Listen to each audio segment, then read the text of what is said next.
Halo, berjumpa lagi di channel Kak RH dalam tutorial tips dan trik Microsoft Excel. Pada part sebelumnya, Kak RH sudah bahas tutorial mengerjakan ujian Microsoft Word.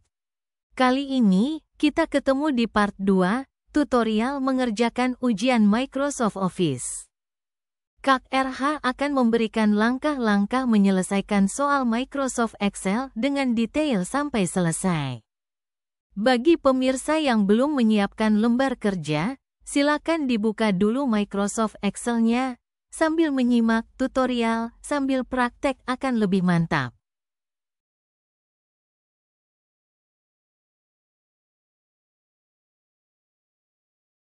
Mari kita lihat soal ujian kedua, Microsoft Excel.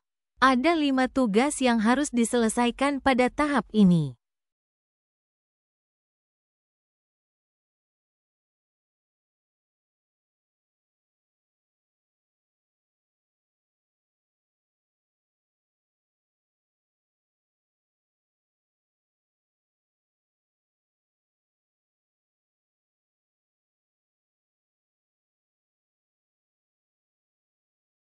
Mari kita selesaikan mulai dari mengetik kembali soal yang diminta.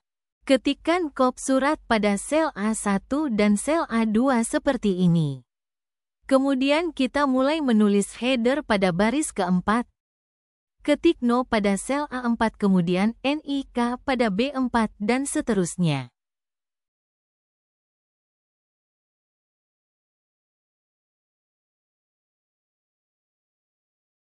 Ketika terjadi kondisi tulisan menyerobot sel lain, seperti saat mengetik nama karyawan, biarkan saja.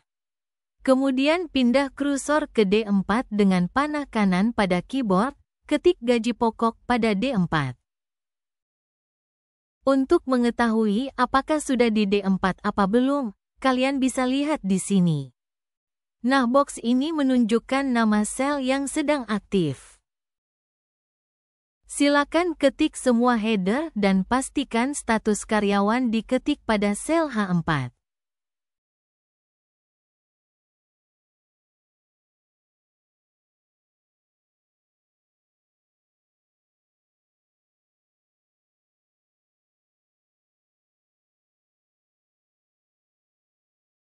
Setelah selesai, supaya header yang kita buat menjadi rapi, caranya blok dari nomor sampai status karyawan, atau A4 sampai H4, kita akan rapikan ini seketika. Pada menu Format, klik panah bawah. Akan muncul beberapa sub-menu format, pilih Autofit Column Width. Sekarang seluruh header ini lebar kolomnya sudah menyesuaikan panjang tulisannya. Khusus pada kolom NIK nanti kita sesuaikan lagi. Selanjutnya pada kolom nomor, ketik nomor 1 dan 2. Kemudian blok, tempatkan kursor pada persegi kecil di pojok di dekat angka 2, klik tahan, tarik ke bawah. Ketika dilepas, nomor urut otomatis terisi. Selanjutnya kita ketikkan NIK.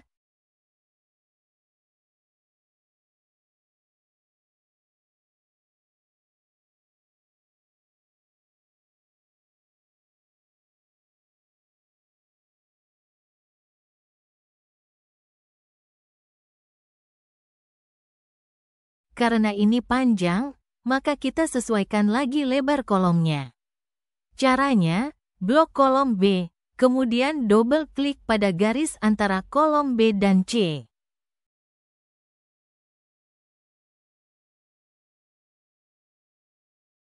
Karena NIK pada soal berurutan, kita bisa mempercepat dengan cara yang sama seperti membuat nomor urut. Blok, drag sampai sel yang diperlukan. Ketik nama karyawan satu persatu.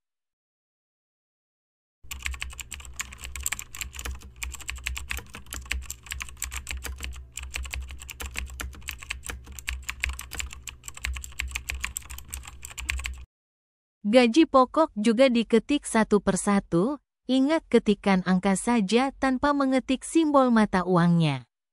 Jadi kita ketik 270 saja lalu enter. 285 enter, dan seterusnya. Lakukan hal yang sama pada kolom tunjangan dan hutang.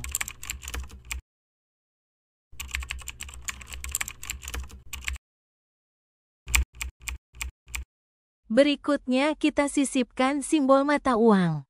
Blok sel D5 sampai F9. Lihat kotak pada menu number. Klik segitiga pada ujung kotak lalu pilih More Number Format. Akan muncul jendela format sel. Pada sub menu number, pilih currency, kemudian cari simbol mata uang yang sesuai di sini. Setelah dipilih yang sesuai, klik OK untuk mengakhiri. Ketik status karyawan, kolom ini diisi secara manual.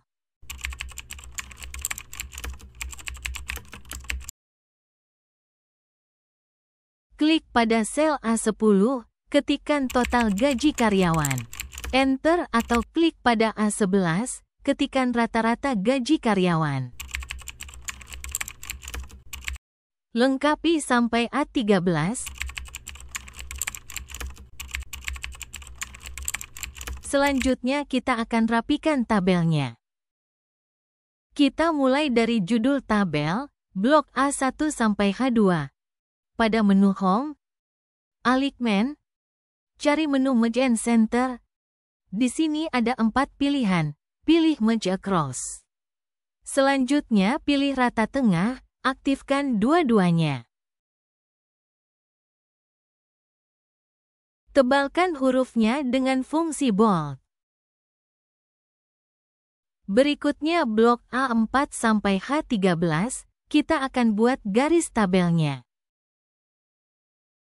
Pada menu Font Setting, klik segitiga di sebelah gambar seperti jendela ini, pilih All Border. Kalau diperlukan, kita dapat menyesuaikan lebar kolom secara manual.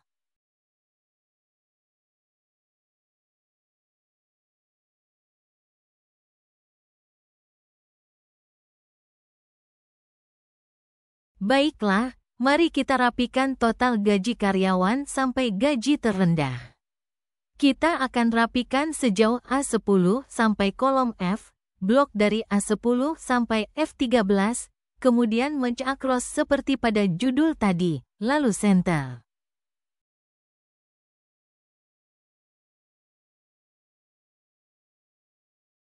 Rapikan juga H10 sampai H13 seperti pada soal. Kita bisa blok, kemudian merge and center. Sekarang kita lengkapi sel yang belum terisi. Mulai dari gaji bersih, klik pada G5 lalu ketik sama dengan. Klik D5, ketik tanda penjumlahan, klik E5 lalu dikurang F5.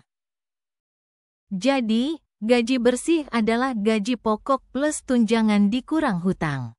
Tekan Enter untuk melihat hasilnya. Untuk melengkapi otomatis, klik pada G5, lalu copy format sampai G9 seperti saat membuat nomor tadi. Nah, ada masalah pada G8 dan G9, ini masalahnya, bisa kalian blok lalu hapus sehingga hasilnya keluar. Kita bisa mengganti sel tadi dengan angka 0. Berikutnya kita isi total gaji karyawan dengan memanfaatkan fungsi sum, klik pada G10, ketik sama dengan, sum, kurung buka. Pilih area yang akan kita jumlah, klik G5. Lalu titik 2. G9, lalu tekan Enter.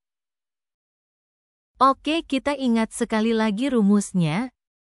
Sama dengan, sum, kurung buka, pilih area yang dijumlah. Kurung tutup, Enter. Rata-rata gaji karyawan akan kita isi dengan menggunakan fungsi average. Klik pada G11, ketik sama dengan average, kurung buka, pilih area yang akan dirata-rata.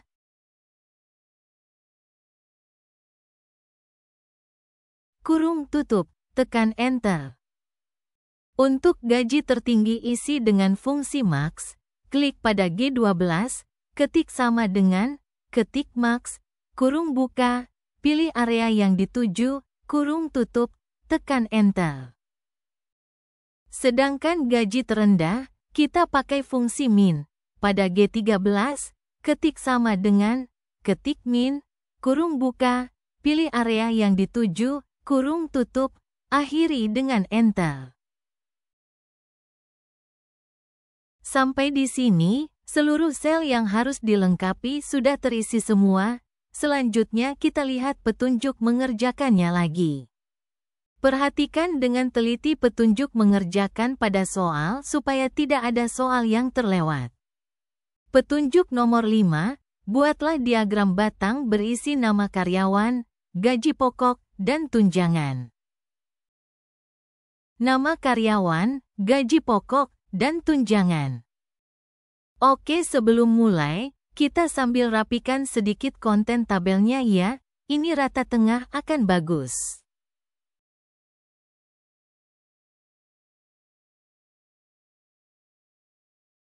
Baiklah pemirsa, kita lanjutkan membuat diagramnya.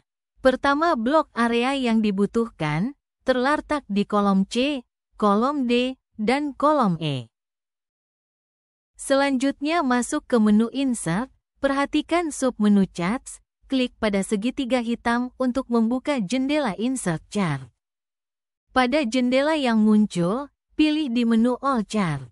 Jika pada komputer kalian sudah muncul berarti tinggal mengikuti langkah berikutnya. Untuk membuat diagram batang, pilih kolom, di sini ada banyak jenis diagram batang ya. Pilih Clustered Column.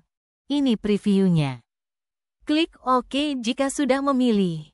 Ini diagram yang diminta, letakkan kursor pada area putih untuk menggeser atau menyesuaikan posisi yang sesuai. Sekarang mari disempurnakan desainnya. Kita hapus judul diagram karena pada soal tidak ada ya. Sesuaikan juga ukurannya supaya cantik. Kalian bisa mengubah tem yang sesuai dengan memilih salah satu dari sini.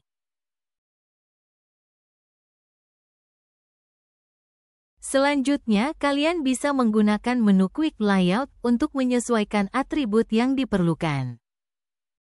Kita juga dapat menggunakan menu Add Chart Element untuk menambah atau mengurangi elemen-elemen diagram sesuai keperluan.